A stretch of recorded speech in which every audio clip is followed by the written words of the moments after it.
Jesus once said something that completely turned the idea of being a good person on its head. It was this radical challenge that honestly forced everybody who heard it to rethink everything they thought they knew about right and wrong.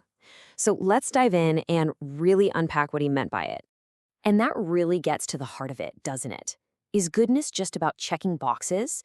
A list of things you did, or maybe more importantly, things you didn't do? Or is it something way deeper, something rooted in who you actually are, your character, your motivations, your heart? That's the big question we're going to tackle.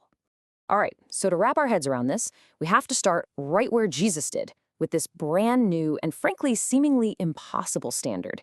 He actually pointed to the most religious, most respected people of his day and said, yeah, your goodness, it's got to be better than theirs. Now, for this statement to really land, you have to understand who he was talking about. The teachers of the law, these were the theological experts, the PhDs of their day. And the Pharisees, they were the most committed, most devout people around, following every single rule with incredible precision. I mean, these guys were the spiritual giants. And Jesus looks at his followers and says, you have to be better than them. Wow. So what was the problem? What was wrong with their righteousness?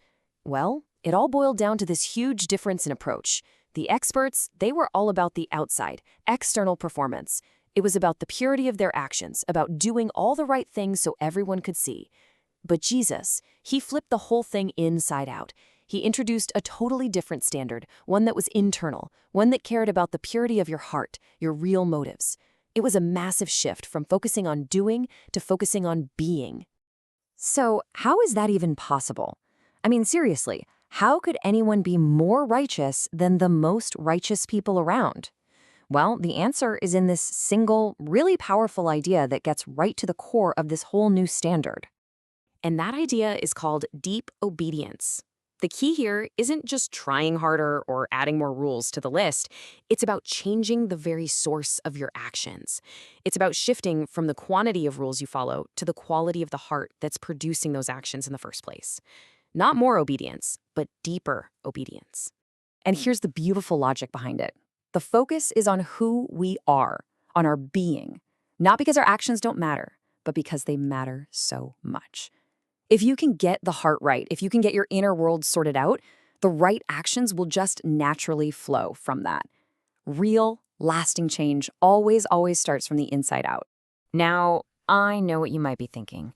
This whole letter of the law versus spirit of the law thing can sound a little abstract, right? But Dr. Bill Mounce shares this amazing story that makes it crystal clear. Okay, I want you to picture a really narrow bridge going over a super dangerous, raging river. Now, if that bridge has high, solid walls, you're going to feel pretty safe, right? You might even walk right up to the edge, lean against the wall. You wouldn't think twice. That's the letter of the law. It gives you a clear boundary, and a lot of people tend to see just how close they can get to that line, feeling totally safe as long as they don't actually cross it. But now, let's imagine that same bridge, but we take the walls away. Whoa, suddenly you're intensely aware of the danger of that drop. So where do you walk now? You bet you're walking right down the center of that bridge, staying as far away from the edge as humanly possible. That is the spirit of the law. It's not just about knowing where the line is. It's about understanding the danger the line is protecting you from and wanting to stay as far away from it as you can. So let's see this in action. Jesus gives a few examples, but his first one is an absolute stunner. He takes one of the biggest, most serious commandments, you shall not murder, and just completely redefines it. What Jesus is saying here is pretty mind-blowing. He says the commandment isn't just broken when someone commits the physical act of murder. No, it's broken way before that. It's broken by the internal attitude that leads to it. That simmering, undealt with anger you have in your heart, in God's eyes, that is already a violation of the spirit of the law. And he doesn't just stop there. He actually breaks it down into these escalating levels of violation.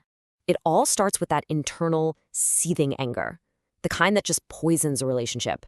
From there, it can spill out into verbal contempt, with a word like rakah, which basically means idiot or empty head. It's an attack on someone's mind. But then there's the final, most severe step, an insult that attacks a person's very soul. And that word is more. This one is particularly nasty. This isn't just calling someone stupid. This is calling them a loser, worthless. It's declaring them to be immoral, godless. It's a complete assassination of their character, an attack on their core identity. And this is where we get this gut punch of a quote from Dr. Mounce. He says our words can be weapons.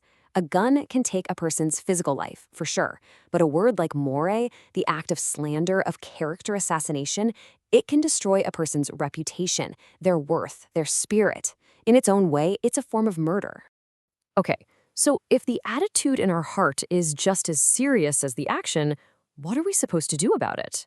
Well, Jesus gives us a very clear and, gotta say, a very demanding game plan. The antidote to this poison is, well, it sounds simple, but it's one of the hardest things we can do. Instant reconciliation.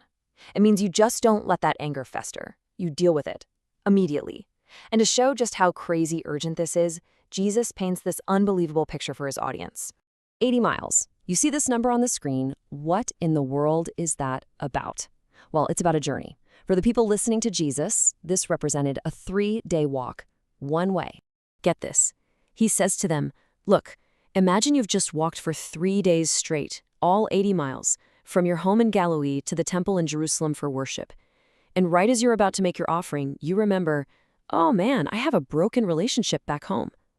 He says you are to drop everything, leave your gift right there at the altar, turn around, walk all 80 miles back, fix that relationship, and only then can you walk the 80 miles back to the temple and finish your worship. I mean, the takeaways from that story are just staggering. First, fixing things with people is more important than your religious duties, plain and simple. Second, the way we treat people, the health of our relationships, that's a direct indicator of the health of our relationship with God. And finally, and this one is the real kicker, it is always your responsibility to start the process of reconciliation. It doesn't matter who is wrong or who started it, the ball is in your court. So all of this leaves us with one big, challenging question to just chew on. We live in a world that is constantly measuring us by what we do, by our performance, by our accomplishments. So in the midst of all that, what would it actually look like day to day to prioritize people over performance?